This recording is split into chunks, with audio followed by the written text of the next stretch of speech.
যখন আমরা সবাই বলছি যে ফেব্রুয়ারিতে নির্বাচন হতে যাচ্ছে, প্রধান উপদেষ্টা নিজেও দেশের বাইরে মালয়েশিয়াতে একটা ইন্টারভিউ বললেন যে ফেব্রুয়ারিতে নির্বাচন হচ্ছে, তখন আপনার কাছে কেন মনে হচ্ছে যে আপনি নিশ্চিত হতে পারছেন না যে ফেব্রুয়ারিতে নির্বাচন হবে?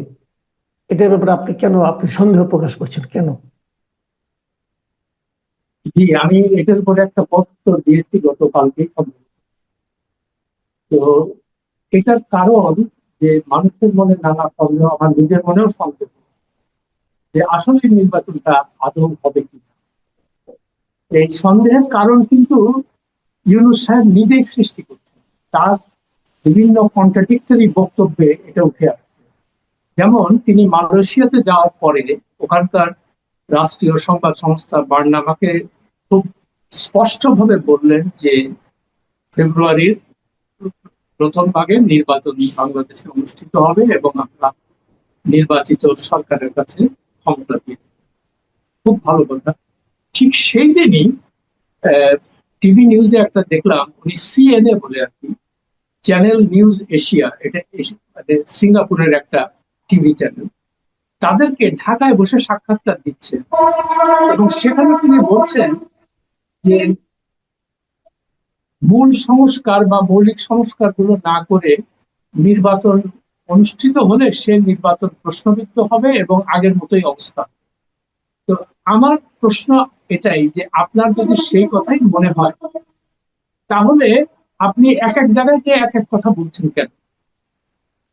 এই যে বিতর্ক হচ্ছে, যে মানুষের মধ্যে সন্দেহ সৃষ্টি হচ্ছে, এটার কারণ তো ওনার বক্তব্যগুলো। এখন উনি মালয়েশিয়াতে যে খুব স্পষ্ট ভাবে বললেন যে লন্ডনে যে উনি তারেক রহমানের সঙ্গে বৈঠকের পরে তার দপ্তর থেকে এটাও বলা হলো যে আমরা ফেব্রুয়ারি থেকেই, যদিও উনি নানান রকমের শর্ত দিচ্ছিলেন তার মধ্যে, যা পরে যেহেতু উনি জাতির উদ্দেশ্যে ভাষণ দিয়ে বললেন যে মোটামুটি এখন তাহলে সেই দিকেই আগাচ্ছে। কিন্তু মানে সবচেয়ে ইন্ট্রিগিং ব্যাপার হলো উনি নিজেই আবার বলছেন যে এরকম অবস্থায় নির্বাচন দিলে আগের অবস্থায় ফেরত আসবে। তো তাহলে স্বাভাবিকভাবে প্রশ্ন জাগে যে এইরকম অবস্থায় আপনি নির্বাচন দিতে যদি না চান, সেটা আপনি স্পষ্ট করে বলেন না। দুই নাম্বার, আপনি যে 1 বছর হয়ে গেল, আপনি তাহলে যে মৌলিক সংস্কার গুলো দরকার ওনার ভাষায়, যে নির্বাচন ব্যবস্থার সংস্কার, আইনের আইন বিভাগের সংস্কার, বিচার বিভাগের সংস্কার, এগুলো তো ছিল অগ্রাধিকার ভিত্তিতে হওয়া। ওনার তো প্রথম যেদিন ক্ষমতা উনি পেলেন বা দায়িত্ব নিলেন, সেই দিন থেকেই, তার পরদিন থেকেই তো এইগুলোর উপরে ওনার ফোকাস করা উচিত। কিন্তু আমরা কি দেখতে পেলাম? আইন শৃঙ্খলার ব্যাপারে উনি ওই খালি মুখেই বলেন, কিন্তু কোনো বাস্তব কি পদক্ষেপ নিলেন সেটা আমরা কেউ দেখলাম না।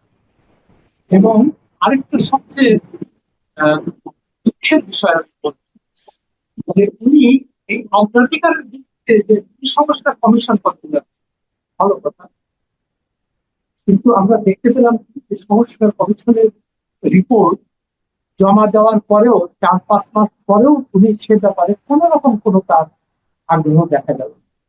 ফলে হলোটা কি? এতে যারা সংস্কার কমিশনের ছিলেন, যারা প্রধান ছিলেন, তারা নিজেরাই এটা হতাশা প্রকাশ করছেন যে আমরা তাহলে আমাদেরকে আপনি ডেকে এই এই কষ্টটা কেন করালেন? যদিও সেখানে অনেক খাওয়া দাওয়া হয়েছে, ঠিক আছে, সেটা রাষ্ট্রের পয়সায়, মানে ইন্টারকন্টিনেন্টাল থেকে খাওয়ানো, মানে এটা তো কোনো বাপ মানে ডোনেশনের টাকা সব দিয়ে দাও, ভালো কথা। তো আপনি যখন এই সংস্কার গুলোতে আপনি যদি সিরিয়াস হতেন, তাহলে এটা বাস্তবায়নের পদক্ষেপ নেওয়া ছিল, আপনি সেটা নিলেন। আপনি না নিয়ে কি করলেন, যেটা কোনো অগ্রাধিকারের মধ্যে ছিল না যে ব্যাপারগুলো, যেমন চট্টগ্রাম বন্দর বিদেশিদের কাছে এটা তো আমরা শুনিও নাই কোনো। মানে উনি আসার পরেও এই কথা বলা, হঠাৎ একদিন শোনা গেল যে উনি এটা নিয়ে কাজ করছেন। প্লাস মানবিক করিডোর, প্লাস রোহিঙ্গা প্রত্যাবাসন, তারপরে কি নন ডিসক্লোজার এগ্রিমেন্ট সাইন করো, এই যে কতগুলো ব্যাপার, জিনিসগুলো উনি একের পর এক করে গেলেন। তার চেয়েও বড় কথা, ওনার যেহেতু সময় কম, মানে এই ওনার যদি মনে হয়ে থাকে যে এই আমাদের অন্তর্বর্তী সরকারের মানে এই সময়ের মধ্যে ন্যূনতম যে সংস্কারগুলো, মৌলিক সংস্কার, এগুলো করে আমরা তারপরে ইলেকশন দিব, এখন ইলেকশন হলেই যে বাংলাদেশের সমস্ত সমস্যা শুরু হয়ে যাবে, এটা তো আমি আপনার অনুষ্ঠানে বলতে আমি নিজেও বিশ্বাস করি না। আবার ওই একই রকম ব্যাপার। তো তাহলে আপনি এগুলো না করে আপনি সময় ব্যয় করলেন কিসে? আপনি খালি বিদেশে যাচ্ছেন, একের পর এক বিদেশ সফর। চিন্তা করা যায় যে 10 মাসে 11 বার বিদেশে গেছেন। এই মালয়েশিয়াটা ধরি না, এটা নিয়ে তো 12টা বলি। তো আপনি যদি সত্যিকার অর্থে আপনার উদ্দেশ্য ভালো হতো যে না, আমি কোনো দিকে কোনো সময় ব্যয় করব না, আমি জাতি আমাকে এত বড় একটা সুযোগ দিয়েছে দেশের জন্য কিছু করার, ফলে আমি কোনো দিকে কোনো সময় ব্যয় না করে আমি পুরো সময়টা এই জিনিসগুলোতে যাতে ভালোভাবে সম্পন্ন হয় সেটা আমি দেখব। একটা এই আর এরা এই সরকারের আরেকটা জিনিস লক্ষ্য করেছেন, এরা রাতের অন্ধকারে গভীর রাতে সক্রিয়তা প্রদান করে। এটা নিয়ে আমার একটা হইচই হয়, কি ব্যাপার? তো আপনারা যদি স্বচ্ছতায় বিশ্বাস করেন, তো আপনাদের গভীর রাতে প্রজ্ঞাপন দান করতে হবে। এই এই উদ্দেশ্য মানে এই বিতর্ক সৃষ্টি, অহেতুক বিতর্ক সৃষ্টি করার কারণগুলো কি? এটা তো আপনি বুঝতে পারছি না আমরা। তো যার কারণে হচ্ছে কি বলেন। জি, আমি বুঝতে পেরেছি আপনার ব্যাপারটা, নির্বাচন নিয়ে আপনার সন্দেহের কারণটা এটা ওনাদের কারণে সৃষ্টি হয়েছে। আমি এই সাম্প্রতিক সময়ে একটা বিষয় নিয়ে একটু আলোচনা করতে চাই। সেটা হলো, আপনি দেখেছেন আজকে তো মানে 18 তারিখ অগাস্টের, 15 আগস্ট পালন নিয়ে নানা ধরনের ধূম্রজাল আমরা কিন্তু লক্ষ্য করলাম। আমরা লক্ষ্য করলাম যে প্রধান উপদেষ্টা প্রেস সেক্রেটারি বললেন যে 15 আগস্টে কোনো কর্মসূচি গ্রহণ করা হলে তার বিরুদ্ধে আইনানুগ ব্যবস্থা নেওয়া হবে। এবং তারপরে একদিন ধানমন্ডির ওসিকেও বলতে শুনলাম যে ওনারা নাকি এই প্রেস সেক্রেটারির নির্দেশনাকে ফলো করছেন। এরপরে দেখলাম যে একজন রিক্সাওয়ালা, রিক্সা চালক, উনি ফুল দিতে এসেছেন, তাকে ধরে নিয়ে যে একটা হত্যা প্রচেষ্টা মামলায় আদালতে নেওয়া হলো এবং তাকে জেলে পাঠিয়ে দেওয়া হলো। পরে আবার দেখলাম যে সরকার সেই ওসিকে জিজ্ঞাসা করলো যে তুমি কিভাবে ওর বিরুদ্ধে তদন্ত করলা, এটা আমাদেরকে ব্যাখ্যা দাও। এই যে বিষয়গুলো, যে আসলে 15 আগস্ট যদি কেউ শোক পালন করতে চায়, যদি আওয়ামী লীগের রাজনৈতিক কর্মকাণ্ড হয় নিষিদ্ধ, কিন্তু যদি কোনো ব্যক্তি পর্যায়ে কেউ করতে চায়, তাহলে সেটাকে আপনি আইনানুগ ভাবে কিভাবে বাধা দেবেন? এবং এটা নিয়ে যে কাজগুলো সরকার করছে, এই কাজটাকে আপনি কিভাবে দেখবেন? এই যে আপনি যে খুব মানে মূল জিনিসটাতেই আপনি মানে টাচ করেছেন, এদের এই যে বিভিন্ন রকমের কার্যকলাপ গুলো, এটাতেই তাদের মানুষের সন্দেহ হচ্ছে এই সরকারের মোটিভ নিয়ে। তাদের মোটিভটা কি এটা নিয়ে? মানে কিছুক্ষণ আগে যেটা আপনি বললেন, আমিও পত্রিকায় দেখলাম যে ওইখানকার থানার ওসি বলছে যে আমরা প্রেস সেক্রেটারির নির্দেশনা মোতাবেক কাজ করছি। তখনই আমার এই যখনই খবরটা দেখলাম যে প্রেস সেক্রেটারি কি স্বরাষ্ট্র মন্ত্রণালয়ের ঊর্ধ্বতন কেউ, মানে তার সঙ্গে এটার কি সম্পর্ক আমি ঠিক বুঝতে পারলাম। তার মানে দেখেন, সেখানে একটা স্বরাষ্ট্র উপদেষ্টা আছে, স্বরাষ্ট্র সচিব আছে, পুলিশের আইজি আছে, ডিএমপি কমিশনার আছে। তো যে এই নির্দেশনা যদি কারো দেওয়ার এখতিয়ার থাকে, সেটা হলো ডিএমপি কমিশনার, তার আন্ডারে ঢাকার থানাগুলো। তো সেখানে সে মানে প্রেস সেক্রেটারির নাম কেন করবে? তো তার মানে কি মনে হচ্ছে যে একটা সরকারের মধ্যে বিভিন্ন রকম সরকার আছে এবং কে যে কখন কি কাজ করছে এই কোঅর্ডিনেশন তাদের মধ্যে নাই, দেখেই এই হযবরল অবস্থা। তারপরে দেখেন, আপনি আইন করে যদি আমার যদি সত্যিকার অর্থে তার জন্য ভালোবাসা থাকে, জাতির জনকের জন্য বা বঙ্গবন্ধু যেটাই বলেন, তিনি অনেক কাজ করেছেন যেটা আমি নিজেও পছন্দ করি না এবং আমি এগুলো লিখেছিও, যে উনি মানে আমরা যে স্বাধীনতার যুদ্ধে সবাই ঝাঁপ দিয়ে পড়েছিলাম, আমি অবশ্য অস্ত্র হাতে নিই নাই, তো এটা তো তার ডাকেই আমরা গেছি। এটা তো অস্বীকার করে, এটা তো আমাদের ইতিহাস পড়তে হবে না, আমি তো সাক্ষী এগুলো। তো এখন তাকে তার পরবর্তী মানে 73 থেকে 75-এর মধ্যে তার অনেক কার্যকলাপের কারণে তিনি নিন্দিত হয়েছেন, বিতর্কিত হয়েছেন, খুব ভালো কথা। এখন একটা মানুষের স্বাধীনতা আন্দোলনে তার যে অবদান, এটা তো আপনি জোর জবরদস্তি মুছে ফেলতে পারেন না। এটা তো অসম্ভব একটা ব্যাপার। আপনি বলতে পারেন তার ভালো দিক কোনটা, তার মন্দ। আমি একটা লেখার মধ্যে লিখেছিলাম যে তার 32 নাম্বার ভাঙ্গার উচিত ছিল না, সেখানে বলা উচিত ছিল যে এটা একটা জাদুঘর হবে। কিসের জাদুঘর? মহানায়ক থেকে খলনায়ক, তার ভালো দিকগুলা বলবেন, তারপরে তিনি যে খারাপ কাজগুলো সেটা, তারপরে আপনারা ওখানে ভেঙে দিবেন। হ্যাঁ, তো ভেঙে দেওয়ার অর্থ তো এই না যে তার মন, মানে মানুষের মন থেকে উনি মুছে গেছেন। এবং মুছে যে যান নাই, এত কিছুর পরেও আওয়ামী লীগের এত অত্যাচার, এত কিছুর পরেও তো মানুষ সেখানে যাচ্ছে, মানুষ জি। খুলতে দেওয়ার চেষ্টা করছে। তো তার অর্থটা কি, যে আপনি কি এটা আইন করে বন্ধ করতে পারবেন? এটা তো একটা অসম্ভব ব্যাপার। তো আপনার উচিত ছিল এই সরকার বা পরবর্তী সরকার যারাই আসছে তারা এমন কাজ করা যাতে করে মানুষের একটা তুলনা করতে পারে যে কোন সরকার ভালো ছিল, কোন সরকার খারাপ ছিল। এখন আপনি এসেই নানান রকমের এজেন্ডা বাস্তবায়ন করার চেষ্টা করছেন। আপনি জাতির জনককে মুছে ফেলতে চান, আপনি আওয়ামী লীগকে, ঠিক আছে আওয়ামী লীগ হাসিনা জঘন্যতম কাজ করছে আমরা সবাই জানি, হ্যাঁ, তো তার প্রকৃত বিচার করেন, সব যেগুলো করা দরকার সেগুলো আপনি না করে আপনি এখন ওই রিক্সাওয়ালা ধরতেছেন, এই বেটা তুই ওখানে ফুল দিতে গেছিস কেন? আরে ভাই, সে নিয়ে তার তার স্ত্রীকে দেখলাম ওই টিভিতে বলছে যে উনি সবসময়, আমার স্বামী বলতো উনি বঙ্গবন্ধুরে মন থেকে ভালোবাসে। তো এই যদি একটা ব্যক্তির যদি এরকম অনুভূতি হয়, আপনি সেটাকে আইন করে বন্ধ করতে পারবেন কোনোদিন? তো আপনার উচিত, মানে আপনার তো প্রথম কথা হচ্ছে প্রেস সেক্রেটারি এখানে কি কি ইয়ে, মানে তার ভূমিকাটা কি, আমি তো বুঝতেছি না কিছু এগুলো। আচ্ছা, এবং আমি দেখেন, আরেকটা, জি, জি, আমি আমি আরেকটা বিষয় নিয়ে আলোচনা করতে যাচ্ছি। এটাও মানে এর সময় খুব আলোচিত হচ্ছে। সেটা হলো, হঠাৎ করে দেখলাম যে একটা রিপোর্টই বের হলো, এবং সেই রিপোর্টটাকে সরকারের পক্ষ থেকে অথবা সরকারের বিভিন্ন লোকের পক্ষ থেকে খুব আনন্দের সঙ্গে গ্রহণ করা হয়েছে। সেটা হলো, এই যে একটা রিপোর্ট বলা হলো যে বঙ্গবন্ধুর যে অসমাপ্ত আত্মজীবনী, এটা নাকি পুলিশের সাবেক আইজিপি জাভেদ পাটোয়ারি লিখে দিয়েছেন। এবং এর বিনিময়ে উনি কত টাকা পেয়েছেন, এবং তার সঙ্গে নাকি আরো 124 জন না কতজন লোক ছিল, এদের 121 সবাইকে জন, 1 কোটি করে টাকা। হ্যাঁ, 121 জন।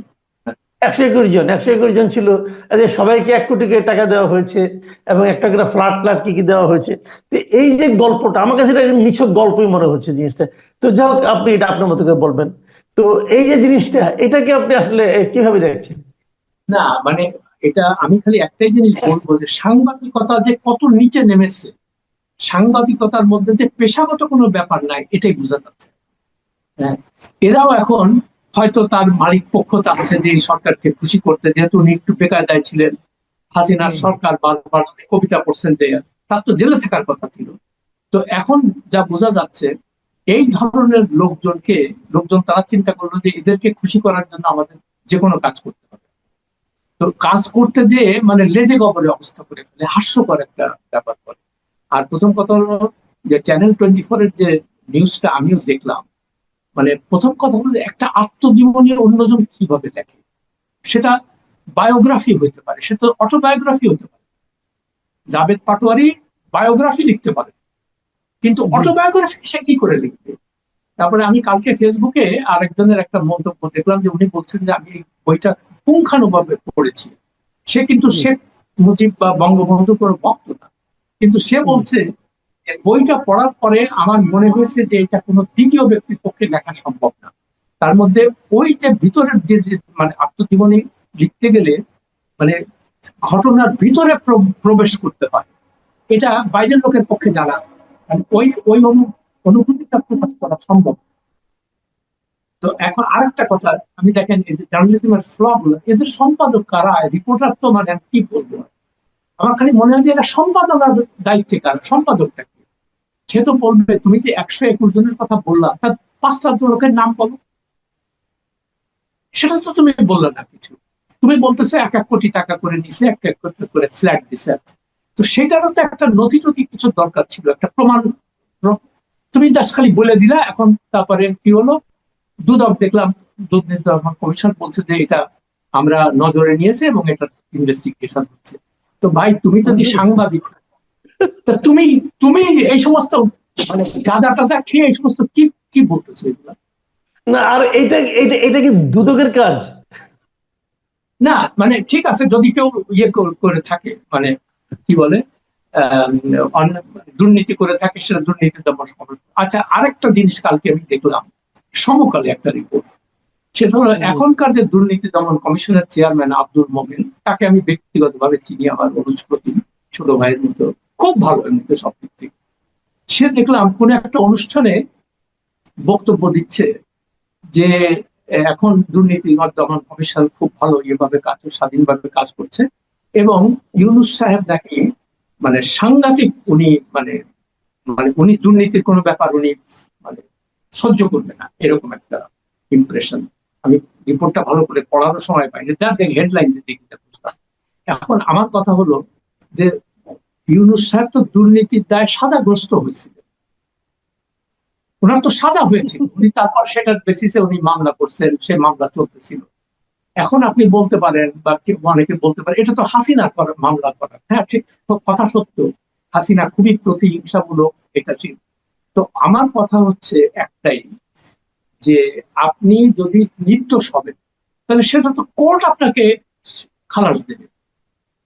তো আপনি কোর্টের মাধ্যমে না, যে আপনি নিজের মামলাটা কেন এক্সিকিউটিভ অর্ডারে প্রত্যাহার করবেন, এটা কেন করলেন আপনি প্রথম? তাহলে আপনার বিরুদ্ধে যে সাজা ছিল, আপনি কি ভয় পেয়েছেন যে আসলে ওটা সাজাটা ঠিক ছিল? নাহলে আপনি এটা করতে যাবেন।